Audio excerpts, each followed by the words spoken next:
राज्यभर माध्यमांमधून बुलढाणा शहर आणि बोगस मतदारांचा विषय चर्चेत आला आहे। मतदारांच्या नावाने फोटो बदलून बोगस आधार कार्ड तयार करण्यात आले आहेत। अनेक ठिकाणी अशा प्रकारे मतदान करायला आलेल्यांना पकडण्यात आले आहे। 1-2 ठिकाणी गुन्हे देखील दाखल झाले आहे। बोगस मतदारांच्या आधार कार्डच्या संदर्भात हे कुणी तयार केले आणि असे किती आधार कार्ड आहेत आणि सूत्रधाराचा शोध घेऊन जिल्हा प्रशासनाने कठोरात कठोर कारवाई करावी अशी मागणी शिवसेना उभाटा गटाच्या वतीने आज जिल्हा प्रशासनाकडे केली आहे।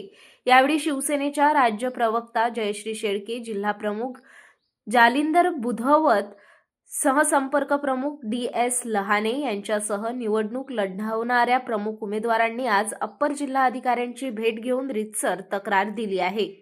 बुलढाणा नगरपालिका निवडणुकीमध्ये मोठ्या प्रमाणात बोगस मतदान करण्यात आलं आणि त्याचे व्हिडिओ माध्यमांवर खूप मोठ्या प्रमाणात राज्यभरामध्ये व्हायरल झाले।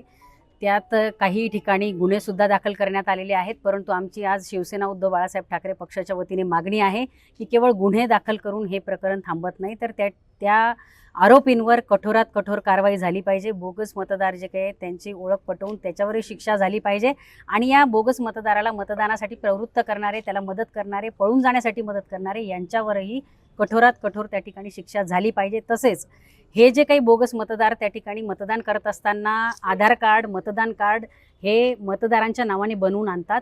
हे आधार कार्ड आणि मतदान कार्ड या ठिकाणी बुलढाणा शहरामध्ये मोठ्या प्रमाणात बनवले जात आहेत।